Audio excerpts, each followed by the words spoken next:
Greg Regan, I don't think I've seen so many union leaders at a convention like I saw last week, and you being among them. That had to make you feel pretty comfortable. Let's start right there. Go ahead.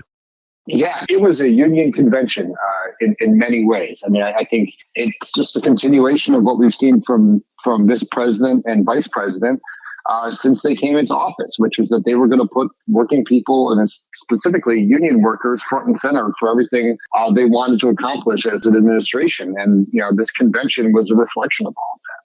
Now, I know in that YouTube video, you talked about the Bipartisan Infrastructure and Jobs Act, the policies that came out of the first couple of years here right away. I mean, Biden hit the ground running when it comes to rebuilding America. Pretty much that's what everybody was talking about on that session with all the labor leaders. Yeah. I mean, look, if you look at it's not just the big investments that were made. It truly is how those investments were made, whether it be on the Recovery Act, making sure that all of the money that was being doled out to save entire industries, that all of that money was dedicated to go towards wages and benefits so that it went to the people who needed it most.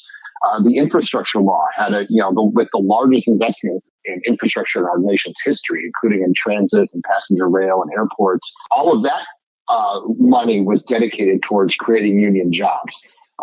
When you have, the Inflation Reduction Act and the creation of, new energy economies in this country, again, a priority on creating union jobs. The same with the CHIPS Act, the manufacturing legislation. They really did wear it on their sleeve, if that's what their expectations were. And of course, once it's been passed, it has to be implemented. And, every single person who was writing those checks, whether it be Pete Buttigieg or any other cabinet member, they were following those marching orders. They were very clear from the beginning that with anybody who applied for funds, who are your union partners? How are you going to create union jobs? And they followed through on all of that. Greg, let me ask you, with Kamala Harris as president, I can only assume that the feeling among unions is the policies that Biden started will be continued. Was there any discussion about that last week? Yes. Yeah. I think that it was clear to all of us that certainly Vice President Harris has learned all of the right lessons from how this administration has gone about its relationship with unions. The idea that, I think we're past the era of Democrats using, euphemisms for union workers. Whether, in the past, a lot of times you heard stuff like blue collar workers or working families and things like that, but rarely did you hear the word union.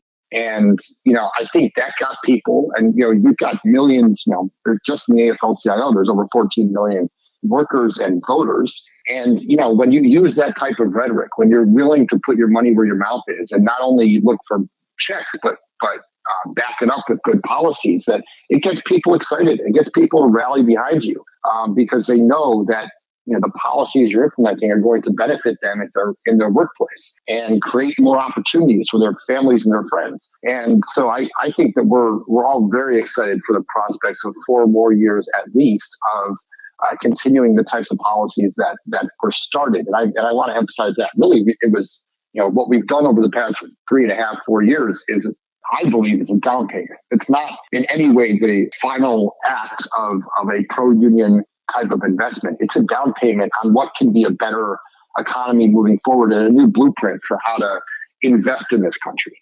And a good example of that down payment is Amtrak. I was reading about the power outages on Amtrak, and in the Northeast, Amtrak is an essential service for so many commuters.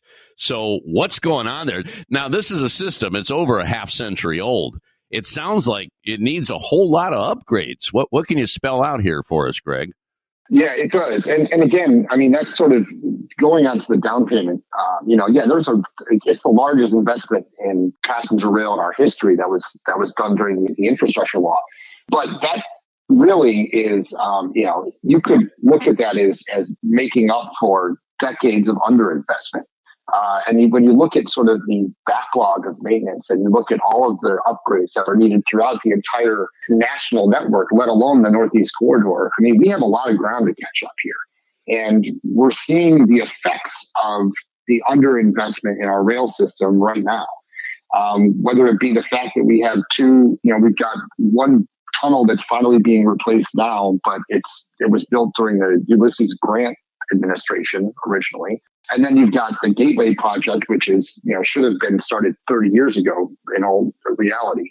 And, with all of and those are the big projects, but then you've got the regular maintenance on catenary systems to electrify these rails, or whether it be just the track beds themselves. I mean, that's the type of investment that when you don't have sustained, when your country and your legislators aren't prioritizing passenger rail and aren't viewing it as a public good, which I think a lot of us do, then you're going to have, these types of system breakdowns because we haven't put the money into it to keep a state-of-the-art system alive. Yeah, this incident happened in June. It was a giant circuit breaker, which is critical. It's a critical part of Amtrak's system for powering the trains, and it actually blew up. And the heat from the explosion seared the paint off the side of the circuit breaker's metal housing. It melted pins holding insulators on top of it and severed a critical ground wire, and the break sent the high voltage electric current running haywire. It's a wonder. It's a wonder people didn't get hurt in this whole situation. But again, like you said, there's a lot more that needs to be done. All right, let's switch gears here. And I talked about this last week on the show. 2 railroads in Canada have locked out thousands of workers. I guess they're trying to get a decent contract. We know how difficult that can be. Fill me in, because I understand the government said you got to go back to work. Well, what do we know about this? And obviously, Greg, you got to be watching this whole scenario because we're all connected here. This could affect the United States. So talk to me about it. Yeah, and I mean, look, we are Canada's our largest trading partner. They are our closest ally. It's the longest uninterrupted border in the world between the U.S. and Canada, and our rail systems are interconnected.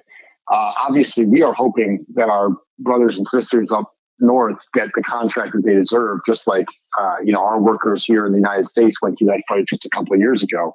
And we know how difficult it can be to negotiate with the railroads.